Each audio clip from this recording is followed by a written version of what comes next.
Hi, I'm Courtney Mosier, and I'm here to talk about special education, which can be scary and an overwhelming, but it can also be wonderful and rewarding experience.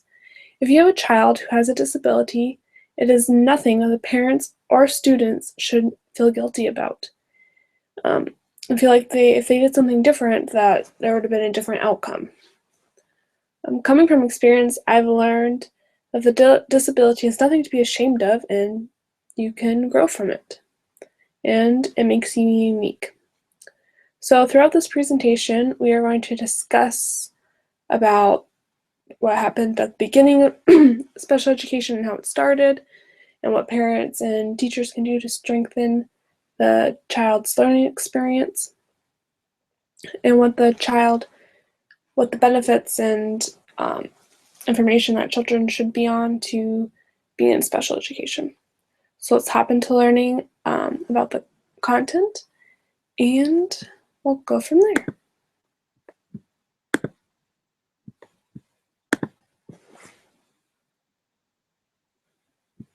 So you can see right here we have a biography of Jean Marc,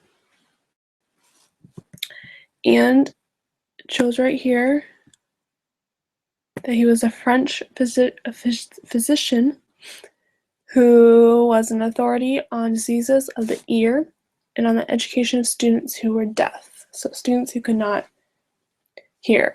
Jean Marc is the person who most historians trace back to the beginning of special education, as you know today. So he was one of the starters of special education. He got it going. You can see he was born in the year 1775 and he died in 1838. So now we're going to look over these bullet points that says that some of the ideas were from Jean and his other successors. And these are the foundations of the present day. So we have individual instruction, so instructing students, making sure that their instructions are what they can understand and what can help them move forward. And we also have a careful sequence series of an educational task. So you start with something that they can accomplish and that they can they can perform and they can feel good about. So if, let's say you have a student working on math problems and they do really good at addition, so you want to start them with addition, like two-digit addition, so 10 plus 10 equals 20. So you want to start them with something they can do and gradually move into something harder for them. So let's say you started with the two-digit addition, move on to three-digit addition, so 100 plus 100. And you gradually move them into something that could be difficult for them to learn. We're gonna go. So another one was tutoring and skills, functional skills. So to help the student be self-sufficient and productive in everyday life. So teaching them also tasks that they can do on their own, like doing homework by themselves, brushing their teeth, just stuff that they can be productive in everyday life. So this one's saying that you need to believe that students can accomplish a lot more and they can improve on anything they set their mind to and can do. And a lot of the terms that people hear in special education is an IEP and a 504 plan. So we're going to look at this document here. And I found this website very useful because it breaks them down into IEP sections and a 504 plan. So it gives you like the basic description, how an IEP is a blueprint or plan for a child's special education experience. So An IEP is what goals or what plan you have in place to help the child succeed in different tasks that they're struggling in.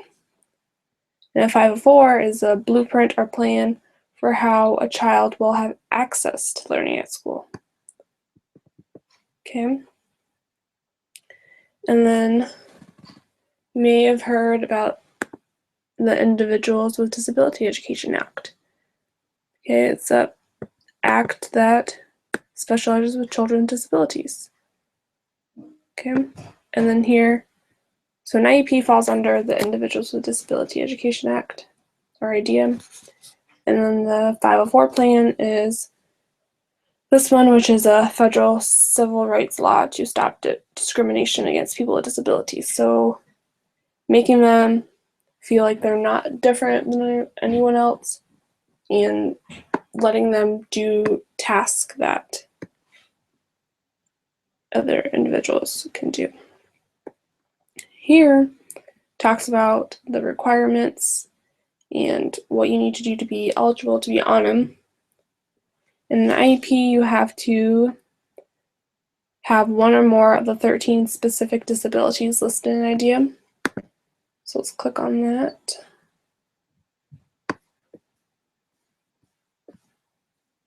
Okay, so here are the services. So autism, deaf and blindness, deafness, emotional disturbance, hearing impairment, intellectual disability.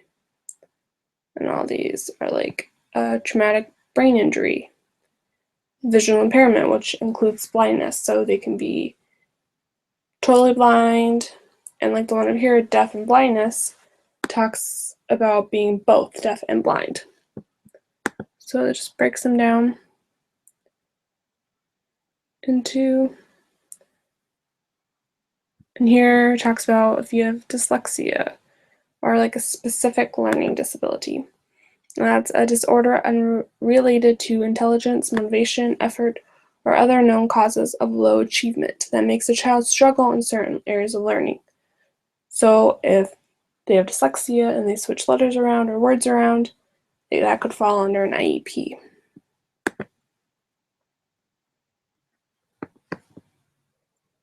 And here, the 504 plan is a child that has any disability, which can include many learning or attention issues. The disability must interfere with the child's ability to learn in a general education classroom. So if they have trouble doing certain tasks that involve talking, speaking, which is the same as talking, I guess, or walking, breathing, certain areas, then they would fall under the 504 plan.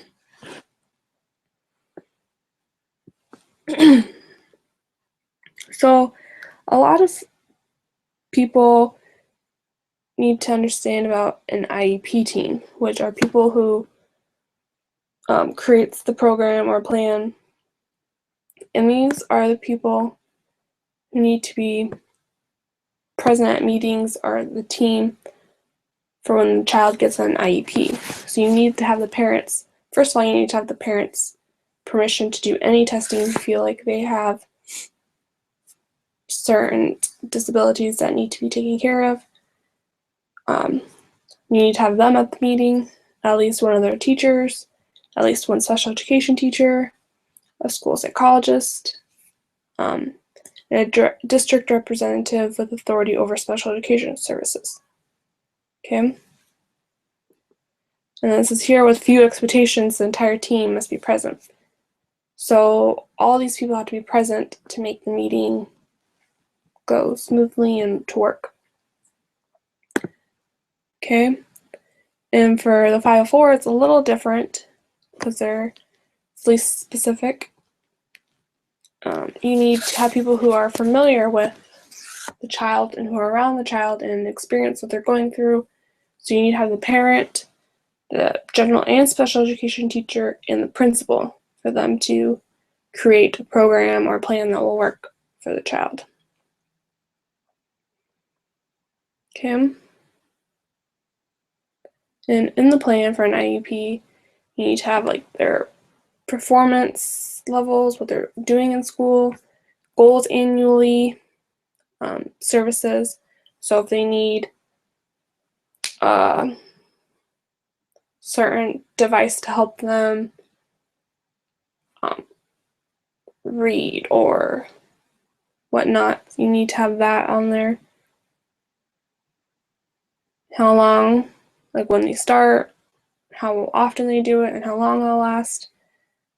Any accommodations, so testing if they will participate in tests, you need accommodation, like if they're going to a certain room or have someone read the question and the answers to them. You need to make sure those are listed in the IEP or it won't happen unless certain rules. And then lastly, how they will be included in education classes and school activities. So will they not participate in a certain subject most of the time or whatnot? And the IEP is a written document, and I'll show you that in a little bit. But a 504 plan is not doesn't have one, and then just follows those certain. So the services that they'll need, who will provide it, and person that's in charge of it. So here is an IEP plan that I got off the South Dakota website. So it shows like the student name, the parents, the address, the school district, phone number, work phone, the school, the age, the grade, when they were born, and all those important things. And why you're meeting is important to fill out. To make sure you have the dates correct too and all sorted out. And here is where you would put the disability of what the meeting was for.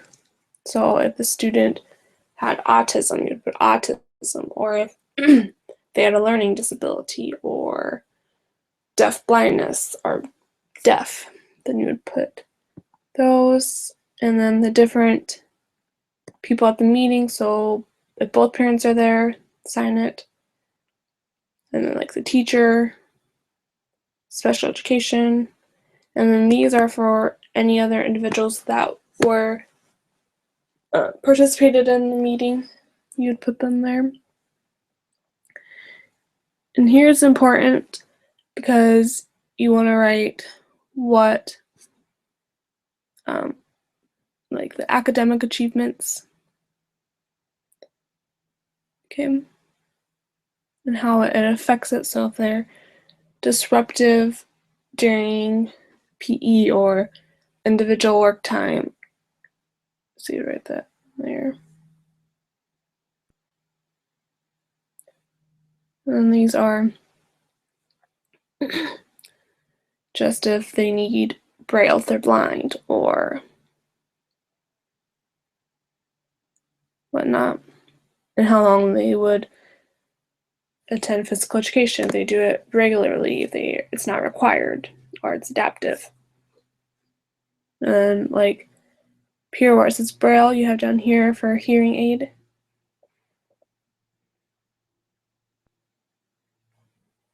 And here's where you would fill out if, like we said before, if they needed if they would take it first of all, then you would mark it if they were taking the test.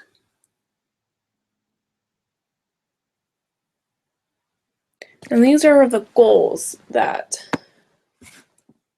you had. So let's say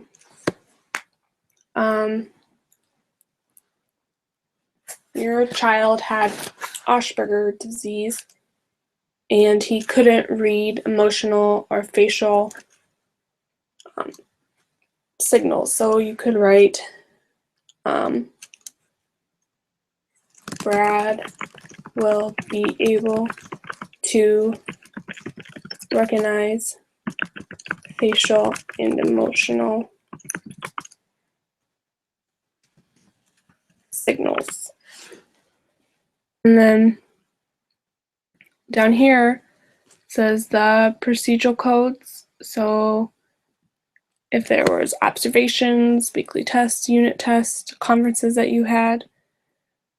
So we'll put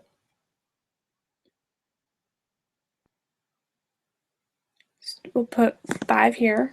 Let's say that was over a conference. And in the next column, you have progressive or progress codes. So if there's progress being made, not really being made, that wasn't addressed at that period, or if you met the goal. So that column would go here. Then you would put the date that you had the meeting or that you noticed it. And if you had any comments to put, you would put that here. Okay, and then here sometimes people miss.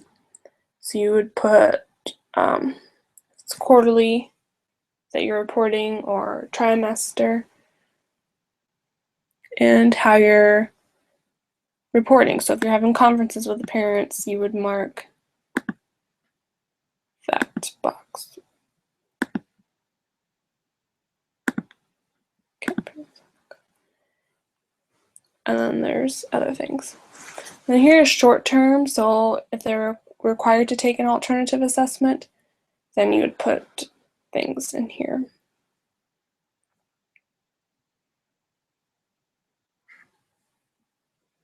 And you would mark if they're taking the assessment with combinations or without. So combinations would be if they were having a teacher read the question and answers to them. And then the list of the combinations. And then here, if they were getting related services.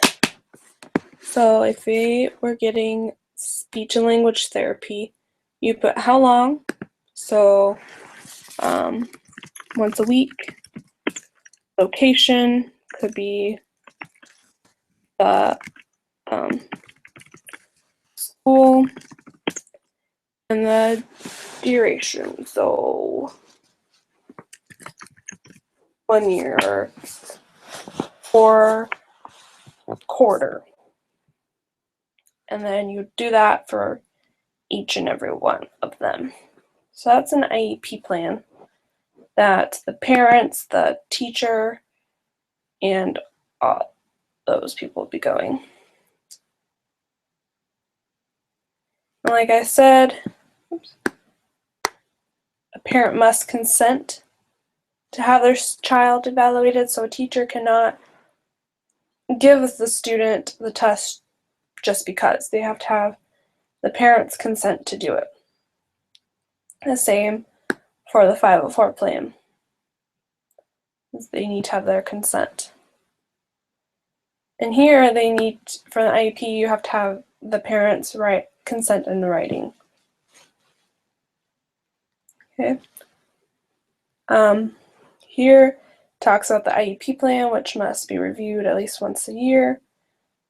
Okay, and they're evaluated every 3 years to see if the services are still needed. So if the child with Asperger's needed a book where it showed the face of a sad person or a face of a scared person, if they still needed that, then that would be reevaluated every 3 years. Okay. And there was conflict in the funding. Students get an IEP and all the services at no charge, whatnot, and so does a 504. Next website we're going to go to is 15 best websites for parents of special need children. So it gives you the disabilities that fall under an IEP, and it gives you a specific website. So like autism, you can go to autismnow.org, And it tells you a little bit about it too.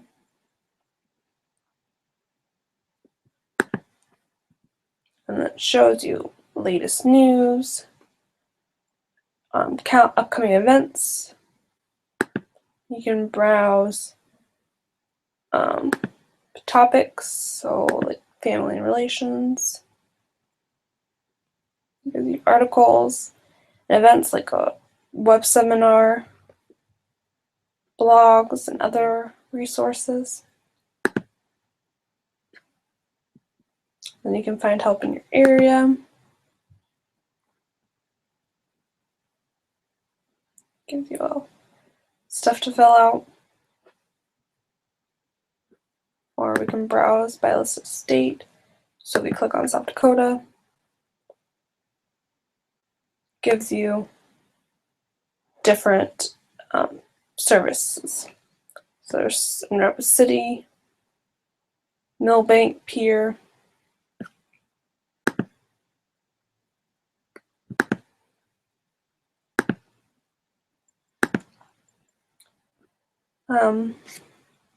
Next one, if we go to deaf blindness, it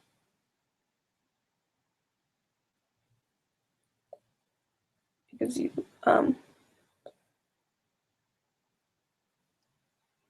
blindness services like the autism one. So a lot of these websites give you services where you can find information or places to go to in your own state, which is pretty nice. Get involved. So events, or you can volunteer. And then it gives you resources to deal with it. So if you're looking for books and CDs or brochures or vision resources or hearing, and then useful links. So this one, the list of websites, covers general material for both vision and hearing impairment. I'll click on the website.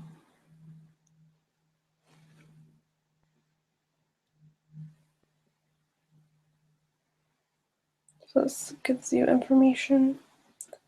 So there's a FAQs on disability plans. You can contact them and whatnot. So these are great resources to use. And it tells you like the intellect disabilities. It's an excellent and resourceful website for parents with children who have dyslexia or ADHD or have other learning disabilities. The site focuses on empowering parents with knowledge and a strong supportive community. It also has a section on success stories for those that may be feeling overwhelmed. So it gives you some resources to use. Okay, and this one is also another supportive website for parents, because it's not their fault and nothing that they could have done could have changed the outcome of their child. So there's, again, specific learning disabilities, and you can learn more about them. So like dyslexia, click on it.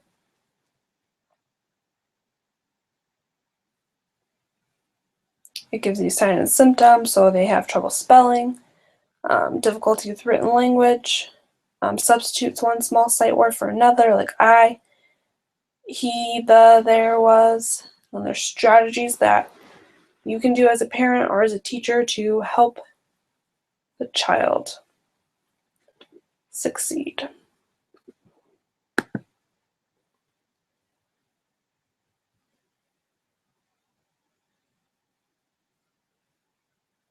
And then there's related disorders, so if they have trouble with memory or ADHD, you can learn more about them.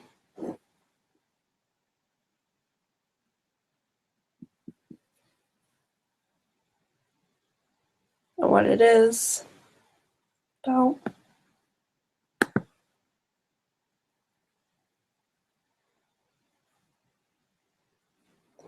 Keep scrolling. There's support for parents. Pre-K through high school, early intervention, what you can do to help your child be more comfortable with what they are going through. And if you start them early and you notice it earlier, it can help them be more, it's a long-term success. So, and then technology, since we're going into a lot of technology now, you can research and read articles about it.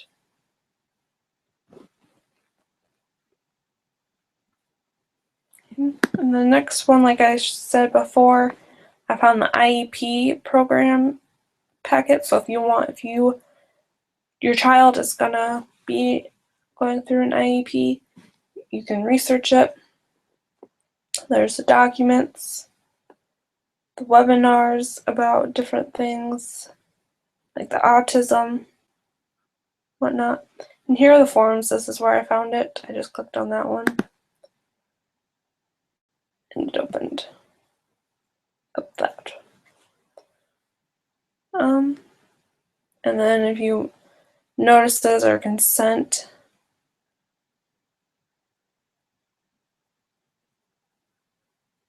different things. So it's just a useful website to go through. And like here, like the least restrictive environment.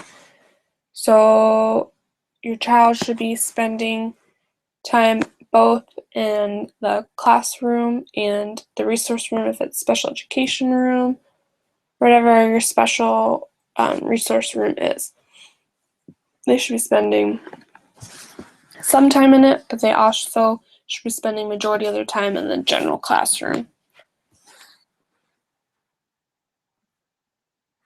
So that talks about, and here if they participation with non-disabled peers, so if they're going to go to art with their non-disabled peers, or if they can participate, or if they are going to participate in counseling, or if they're going to go to lunch with them, then you would mark the certain box.